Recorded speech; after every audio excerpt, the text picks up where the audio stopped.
ভূতনাথবাবু অনেক ধার দেনা করে কষ্টে জমানো যা কিছু টাকা পয়সা ছিল সব দিয়ে যে পুরনো বাড়িখানা কিনলেন তা তার বাড়ির কারোর পছন্দ হলো না। পছন্দ হওয়ার মতো বাড়িও নয়। তিন চারখানা ঘর আছে বটে, কিন্তু সেগুলোর অবস্থা খুবই খারাপ। দেওয়ালে শ্যাওলা, অশ্বত্থের চারা জন্মেছে। দেওয়ালের চাপড়া বেশিরভাগই খসে পড়েছে। ছাদে বিস্তর ফুটো ফাটা। মেঝের অবস্থাও ভালো নয়, অজস্র ফাটল। ভূতনাথবাবুর গিন্নি নাক সিটকে বলেই ফেললেন, এ তো মানুষের বাসযোগ্য নয়।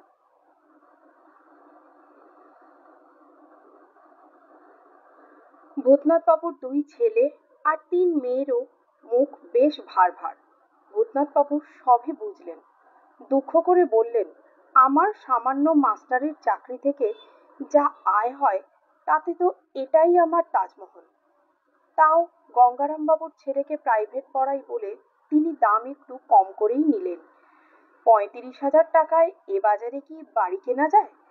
তবে তোমরা যতটা খারাপ ভাবছো ততটা হয়তো নয়। এ বাড়িতে বহুদিন ধরে কেউ বাস করতো না বলে অযত্নে এরকম দুরবস্থা। টুকটাক মেরামত করে নিলেই খারাপ হবে না। শত হলেও নিজেদের বাড়ি। কথাটা ঠিক। এই মহিগঞ্জের মতো ছোটগঞ্জেও বাড়ি ভাড়া বেশ চড়া। ভূতনাথবাবু যে বাড়িতে ছিলেন সে বাড়ির বাড়িওয়ালার নিতাই তাকে তুলে দেওয়ার জন্য নানা ফন্দি ফিকির করত। মরিয়া হয়েই বাড়ি কেনার জন্য উঠে পড়ে লেগেছিলেন তিনি।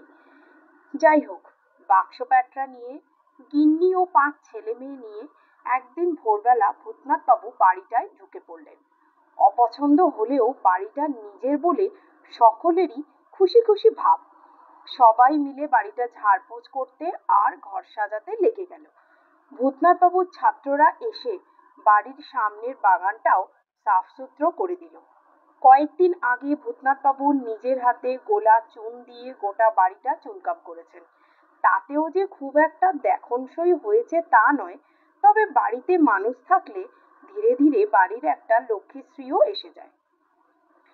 আজ আর রান্নাবান্না হয়নি। সবাই দুধ চিড়ের ফলার খেয়ে ক্লান্ত হয়ে একটু গড়িয়ে নিতে শুয়েছে। এমন সময় একটা লোক এলো। বেঁটে খাটো, কালো, রোগাটে চেহারা, পরনে হেঁটো ধুতি আর গেঞ্জি, গলায় তুলসীর মালা। ভূতনাথবাবু বারান্দায় মাদুর পেতে শুতে যাচ্ছিলেন। এমন সময় লোকটা এসে হাত জোর করে বলল, পেন নাম হই বাবু, বাড়িটা কিনলেন বুঝি? হ্যাঁ, তা আপনি কি? আগে আমি হলুম পরাণচন্দ্র দাস, চকবেড়ে থেকে আসছি। চকবেড়ের কাছেই গোবিন্দপুরে নিবাস। অ, তা কাকে খুঁজছেন? আমাকে আপনি আজ্ঞে করবেন না, নিতান্তই তুচ্ছ লোক।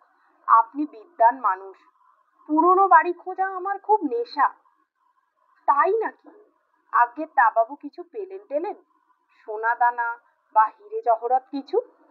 ভূতনাথবাবু হেসে ফেললেন। তাই বলো, এই জন্য পুরনো বাড়ি খুঁজে বেড়াও? না হে বাবু, আমার কপাল অত সরেস নয়। ধুলোবালি ছাড়া আর কিছু বেরোয়নি। ভালো করে খুঁজলে বেরোতেও পারে। মেঝেগুলো একটু ঠুকে ঠুকে দেখবেন, কোথাও ফাঁপা বলে মনে হয় কিনা। বাড়িতে গুপ্তধন থাকলে গঙ্গারামবাবু কি আর টের পেতেন না? তিনি ঝানু বিষয়ী লোক। পরাণ তবু হাল না ছেড়ে বলল, তবু একটু খুঁজে দেখবেন। কিছু বলা যায় না, এই তো মনে হচ্ছে 100 বছরের পুরনো বাড়ি। তা হতে পারে। আর একটা কথা বাবু, তেনারা আছেন কিনা বলতে পারেন? কে, কাদের কথা বলছো? ওই আর কি, ওই যে রাম নাম করলে যারা পালায়। ভূতনাথবাবু ফের হেসে বললেন, না হে বাবু, ভূত প্রেতের সাক্ষাৎ এখনো পাইনি। আমার নাম ভূতনাথ হলেও ভূত প্রেত আমি মানি না। না বাবু, অমন কথা কবেন না। পুরনো বাড়িতেই তেনাদের আস্তানা কিনা, আপনি আসাতে তাঁরা কুপিত হলেই মুশকিল। তা আর কি করা যাবে বলো? থাকলে তাঁরাও থাকবেন, আমিও থাকবো। একটু বসবো বাবু, অনেক দূর থেকে হেঁটে আসছি। ভূতনাথবাবু তাড়াতাড়ি বললেন, বসো বসো, দাওয়া পরিষ্কারই আছে। লোকটা সসংকোচে বারান্দার ধারে বসে বলল, তা বাবু, বাড়িটা কতই কিনলেন? তা বাপু অনেক টাকাই লেগে গেল, 35,000 টাকা। ধার কর্জও হয়ে গেল। ওরে বাস, সে তো অনেক টাকা।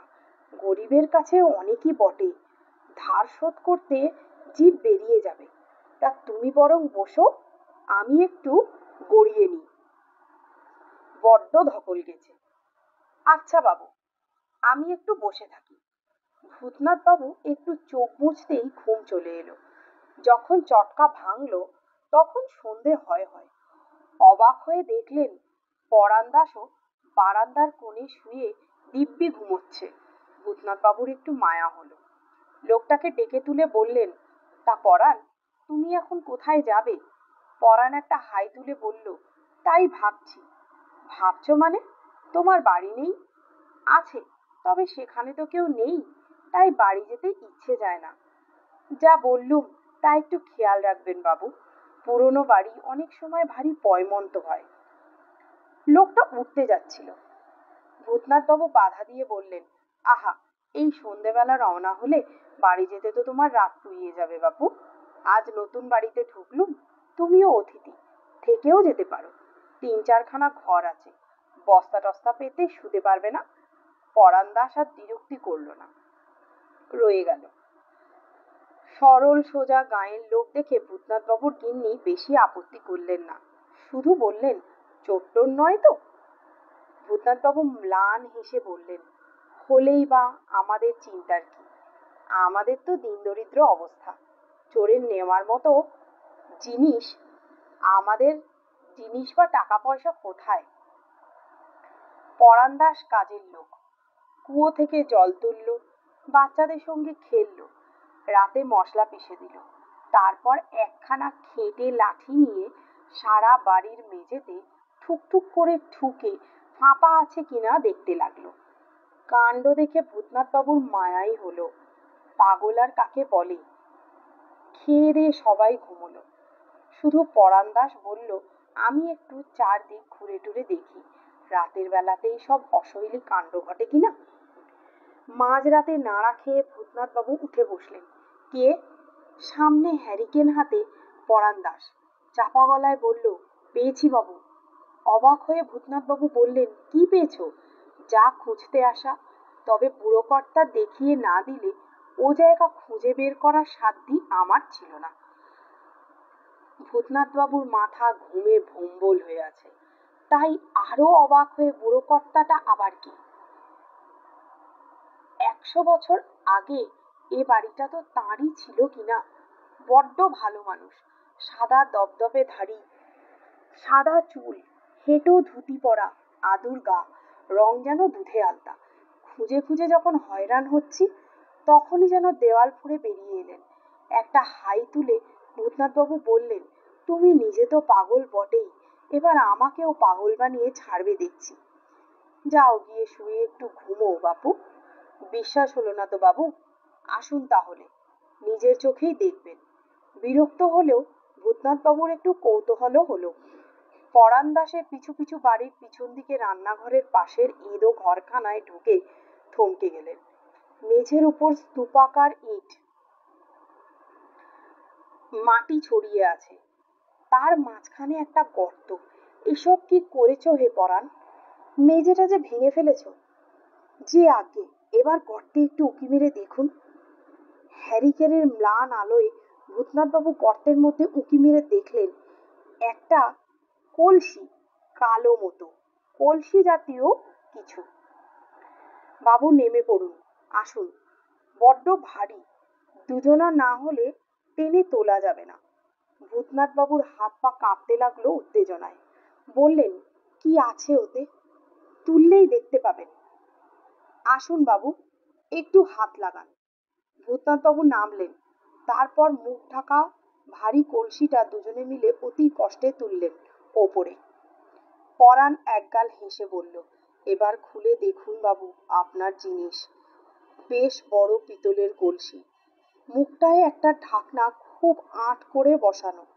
শাবলের চার দিয়ে ঢাকনা খুলতেই চকচকে সোনার টাকা এই হ্যারিকেনের আলোতেও ঝকমক করে উঠল। বলেছিলুম কি না বাবু? এখন দেখলেন তো? যান, আপনার আর কোনো দুঃখ থাকলো না। 2-3 পুরুষ হেসে খেলে চলে যাবে। ভূতনাথবাবু নিজের চোখে বিশ্বাস করতে পারছিলেন না। এরকমও হয়? পরাণের দিকে চেয়ে বললেন, এসব সত্যি তো? স্বপ্ন নয় তো? না বাবু, স্বপ্ন নয়। বুড়ো কর্তার সবকিছু এর মধ্যে। এতদিনে গতি হলো। ভূতনাথবাবু পরাণকে জড়িয়ে ধরে বললেন, পাগল হলেও তুমি খুব ভালো লোক, এর অর্ধেক তোমার। পরাণ সভয়ে পিছিয়ে গিয়ে বলল, ওরে বাবা, ও কথা শুনলেও পাপ। টাকা পয়সায় আমার কি হবে বাবু? তার মানে এত মোহর পেয়েও নেবে না? না বাবু, আমার আছেটা কে যে ভোগ করবে? একা বোকা মানুষ, ঘুরে ঘুরে বেড়াই, বেশ আছি। টাকা পয়সা হলেই বাঁধা পড়ে যেতে হবে। ভূতনাথবাবু চোখ কপালে তুলে বললেন, তাহলে গুপ্তধন খুঁজে বেড়াও কেন? আগে ওইটাই আমার নেশা। খুঁজে বেড়ানোতেই তো আনন্দ। লুকোচুরি খেলতে যেমন আনন্দ হয়, এও তেমনি। আচ্ছা আসি বাবু, ভোর হয়ে আসছে, অনেকটা পথ যেতে হবে। পরানদাস চলে যাওয়ার পর ভূতনাথবাবু অনেকক্ষণ বজ্রাহতের মতো দাঁড়িয়ে রইলেন। তারপর ভাবলেন, একটা সামান্য লোকের কাছে হেরে যাব? ভেবে কলসিটা আবার গর্তে নামিয়ে মাটি চাপা দিলেন। ওপরে ইটগুলো খানিক সাজিয়ে রাখলেন। তারপর নিশ্চিন্ত হয়ে একটু হাসলেন।